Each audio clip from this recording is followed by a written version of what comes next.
से bureau chief Sajid Saifi जुड़ गए हैं और हमारे संवाददाता आसिफ हमारे साथ जुड़े हैं। सबसे पहले बुलंदशहर का रुख करूंगी और साजिद सैफी से सवाल लेना चाहूंगी। साजिद, लगातार आप देख रहे हैं कि किस तरह की स्थिति है बुलंदशहर में, मामले बढ़ रहे हैं, लेकिन क्या क्या खामियां अब नजर आती है सख्त निर्देश के बाद भी?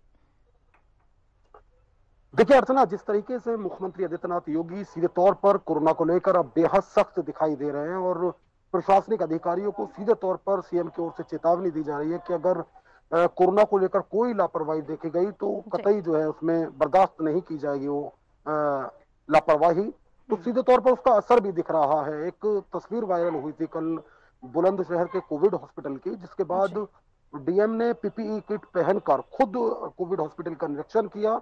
इस दौरान सीएमएस को जिलाधिकारी ने फटकार भी लगाई और सीएमओ को जांच के निर्देश दिए। डीएम की ओर से कहा गया कि अगर किसी तरह की लापरवाही देखी गई तो जो डॉक्टर्स हैं वो कार्रवाई के लिए तैयार रहें। तो इस तरह की जो चेतावनी है ये कहीं ना कहीं जो लापरवाही और बद इंतजामी की तस्वीरें हैं उनको बदल सकती हैं। इसके अलावा आपको ये भी राहत की खबर बता दें कि कल 200 से ज्यादा कोरोना संक्रमित बुलंदशहर में जिस तरह से देखे गए थे, तो 300 से ज्यादा लोगों ने कोरोना को मात भी दी है। ये अपने आप में कहीं ना कहीं राहत की खबर है। और इस तरह से अगर कोरोना को मात लोग देते रहेंगे, कोरोना से पूरी ताकत से जिस तरह से भारत लड़ रहा है, तो कहीं ना कहीं कोरोना को मात दी जा सकेगी और तस्वीरें जो हैं वो बदल सकेंगी।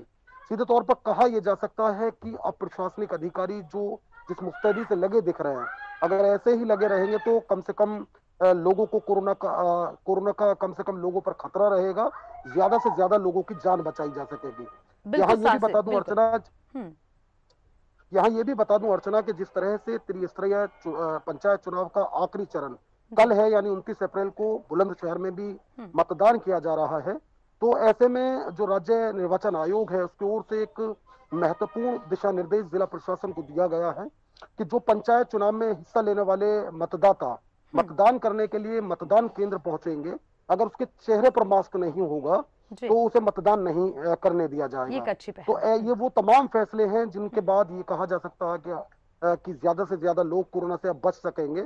और जिस तरह से मुख्यमंत्री की ओर से सेक्टर मजिस्ट्रेट प्रणाली लागू करने की बात भी की जा रही है जनपदों के लिए, तो ये भी अपने आप में अर्चना बेहद राहत की खबर है। बिल्कुल साजिद, बहुत से अच्छे अच्छे कदम उठाए जा रहे हैं, अच्छी पहल की जा रही है कोरोना को मात देने के लिए और राहत भरी जानकारी आपने दी है। इसी संयम के साथ सभी को आगे बढ़ना है, कोरोना को मात देनी है। ठीक है साजिद, बने रहिएगा। हमारे साथ आसिफ भी जुड़े हैं अमरोहा से, उनसे जानकारी लेंगे। आसिफ, किस तरह के हालात अमरोहा में कोरोना को लेकर? अमरोहा जनपद में जो है कोरोना का कहर जो है लगातार जारी है। पिछले 24 घंटे में जो है यहाँ पर जो है 404 जो है कोरोना संक्रमित लोग जो है मिले हैं और 15 दिन में लगभग जो है 71 लोगों की यहाँ पर मौत हो चुकी है। प्रशासन पूरी तरह से लगातार जो है कोरोना को लेकर जो है लगातार जो है कोरोना गाइडलाइन का पालन कराने को लगा हुआ है। और वहीं अगर बात करें प्रशासन की और पुलिस की, तो पुलिस और प्रशासन ने जो है यहाँ के एसडीएम है विवेक, उन्होंने जो है जो मेडिकल है, मेडिकलों पर जो है कालाबाजारी की जो शिकायतें मिल रही थी उन पर जो है सक्रिय होने के लिए जो कालाबाजारी में दवाइयां ना बिके उनको लेकर भी जो है कड़े निर्देश उनको लिए हैं और उनको फटकार लगाई है कि अगर कोई भी कालाबाजारी की शिकायत मिलती है तो सख्त सख्त उनके खिलाफ में जो है कार्रवाई की जाएगी। जी तो आसिफ, अब मामले कब नजर आ रखे हैं कालाबाजारी जमाखोरी के? क्योंकि कई मामले देखे गए थे, हालांकि कार्रवाई भी हो रखी है, तो कोई असर पड़ता नजर आया? देखिए, आपको बता दूं कि जैसा कि यहाँ पर अमरोहा जनपद में जो है कोरोना का कहर तो लगातार जारी है, तो उसमें जो है पहले तो जो है ऑक्सीजन की भी कालाबाजारी की शिकायतें मिल रही थी कि ऑक्सीजन में जो है कालाबाजारी हो रही है, क्योंकि कुछ ऑक्सीजन यहाँ पर लोगों के पास में था तो उसकी कालाबाजारी की शिकायतें मिल रही थी जो सोशल मीडिया पर वायरल हो रही थी। लेकिन प्रशासन ने जो है लगातार उसमें जो है कड़ी जो है कार्रवाई करने के निर्देश दिए, तो अब जो है सोशल मीडिया पर भी इस तरह की कोई शिकायत नहीं आई है। फिलहाल जो है कोरोना मरीजों की जो संख्या है अमरोहा जनपद में 3083 तक यहाँ पर पहुंच चुकी है। जी ठीक है, आपसे बने रहेगा साजिद। एक और चीज समझने की बात, जिस तरह से जमाखोरी कालाबाजारी का जिक्र आसिफ ने किया है, हालांकि मुख्यमंत्री ने सख्त निर्देश दे दिए हैं, बावजूद उसके कितना असर बुलंदशहर में? देखिए, आपको बता दें कि जमाखोरी को लेकर प्रशासनिक अधिकारी पहले ही हेल्पलाइन नंबर जारी कर चुके हैं। अगर कहीं भी जमाखोरी की कोई शिकायत कोई करता है तो उस पर सख्ती से कार्रवाई की जाती है। यहाँ यह भी गौरतलब है कि हिंदी खबर ने भी एक खबर को प्राथमिकता से दिखाया था जमाखोरी की, उसके बाद खबर का असर हुआ और जो जिम्मेदार अधिकारी हैं, उन्होंने संबंधित अधिकारी हैं, उन्होंने मौके पर जाकर छापामार कार्रवाई की। तो इस तरह की जो तस्वीरें हैं, जमाखोरी भी कुछ लोग आपदा में अवसर तलाशते हैं। ऐसे लोगों से हिंदी खबर ये अपील करेगा कि ऐसे भयावह हालात में वो लोगों को अगर मदद नहीं कर सकते हैं तो लोगों का नुकसान ना करें, जमाखोरी ना करें।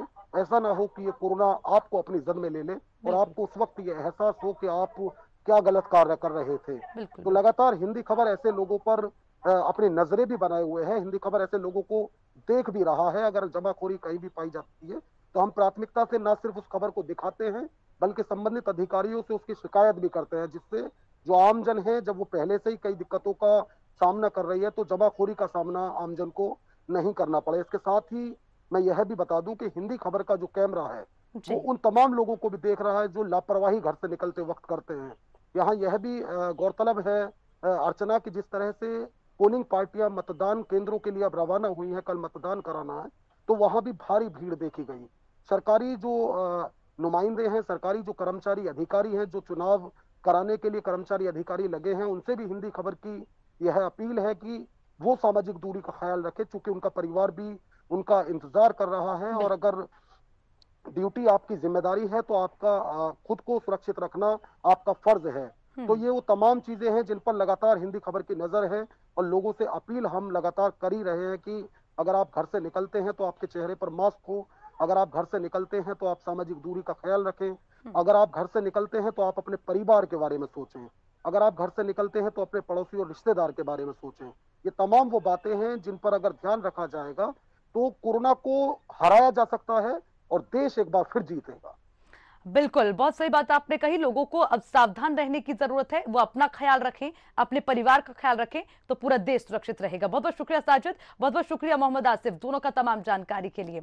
तो कोरोना को लेकर लगातार अपडेट आपको देते रहेंगे। उसी के साथ बुलेटिन में फिलहाल के लिए इतना ही। और हिंदी खबर के सभी दर्शकों से अपील, कोरोना से बचाव के लिए कोरोना गाइडलाइंस का पालन करिए। नमस्कार।